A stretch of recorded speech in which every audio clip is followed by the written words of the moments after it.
నమస్తే అందరికీ welcome to our channel Dhanya to guide. మనకి టీఎస్ జెన్కోకి సంబంధించిన ఎగ్జామినేషన్కి హాల్ టికెట్ రిలీజ్ అయ్యాయి. ఈ హాల్ టికెట్స్ని ఏ విధంగా డౌన్లోడ్ చేసుకోవాలనే ప్రాసెస్ స్టార్టింగ్ నుండి ఎక్స్ప్లెయిన్ చేస్తున్నాను. ఫస్ట్ గూగుల్ ఓపెన్ చేసిన తర్వాత టీఎస్ జెన్కో అని టైప్ చేయండి. టైప్ చేసిన తర్వాత మీకు ఇక్కడ పైన ఒక వెబ్సైట్ వస్తుంది చూడండి, ఫస్ట్ వెబ్సైట్. ఆ వెబ్సైట్ని విజిట్ చేయండి. అంటే ఆ లింక్ పైన క్లిక్ చేయాలి. క్లిక్ చేసినాక మనకి ఈ విధంగా online based CBT examination 14th July 2024 జరగబోతుందని కనిపిస్తుంది కదా. అండ్ అదేవిధంగా పైన hall ticket for the post of assistant engineer and chemist TG Genco ఉంది కదా, ఆ న్యూ అనే ఆప్షన్ పైన క్లిక్ చేయండి. క్లిక్ చేస్తే మీకు ఈ విధంగా అయితే వస్తుంది. ఇప్పుడు మీకు application number, mobile number, date of birth enter చేయాలి. అయితే చాలామందికి డౌట్ వస్తుంది, అప్లికేషన్ నెంబర్ ఏంటి, రిజిస్ట్రేషన్ నెంబర్ ఏంటి అనేసి. యాక్చువల్లీ నిన్న ఇది రిజిస్ట్రేషన్ నెంబర్ అని ఉండేది, మేబీ వాళ్ళు ఇవాళ వెబ్సైట్ని మోడిఫికేషన్ చేశారేమో.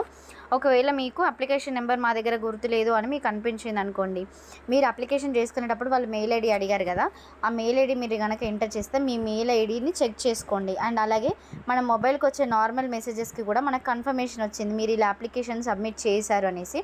మీ నార్మల్ మెసేజెస్లలో అండ్ అదేవిధంగా మీ యొక్క మెయిల్ని చెక్ చేసుకున్నారంటే ఈజీగా మీ యొక్క అప్లికేషన్ నెంబర్ దొరుకుతుంది. ఆ అప్లికేషన్ నెంబర్ ఎంటర్ చేసేసి మీ యొక్క mobile number, date of birth enter చేసి డౌన్లోడ్ హాల్ టికెట్ బటన్ పైన క్లిక్ చేస్తే సరిపోతుంది. ఇంతే, చాలా సింపుల్. హాల్ టికెట్ని డౌన్లోడ్ చేసుకోండి. కాకపోతే ఇక్కడ ఉన్న డిసడ్వాంటేజ్ ఏంటంటే మనకి రిట్రైవ్ చేసుకోవడానికి ఒకవేళ అప్లికేషన్ ఐడి మర్చిపోయినరు మీరు, దాన్ని రిట్రైవ్ చేసుకునే ఆప్షన్ మాత్రం ఇక్కడ లేదు. ఒకవేళ మీరు మిస్ అయ్యారు అంటే మీరు ఎగ్జామ్ రాయకుండా ఉండాల్సిందే. మరి వీళ్ళు త్వరలో అంటే ఇంకొక వీక్ టైం మనకు ఉంది కాబట్టి ఏదైనా మోడిఫికేషన్ చేసి ఫర్గట్ రిజిస్ట్రేషన్ నెంబర్ కానివ్వండి, ఫర్గట్ అప్లికేషన్ నెంబర్ ఆప్షన్ కనుక ఇస్తే చాలా నెంబర్ ఆఫ్ పర్సన్స్ ఎగ్జామ్ రాసే వాళ్ళ సంఖ్య అయితే పెరిగే ఛాన్సెస్ ఉన్నాయి. ఎందుకంటే ఆల్మోస్ట్ ఇది ఎప్పుడో రిలీజ్ అయిన నోటిఫికేషన్ పోస్ట్పోన్ చేయడం వల్ల ఇంత లేట్ అయ్యింది. కాబట్టి మేబీ అందరూ ఈ అప్లికేషన్ నెంబర్ని దగ్గర ఉండకపోవచ్చు. అందుకోసం అనేసి నేను ఈ విధంగా చెప్తున్నాను.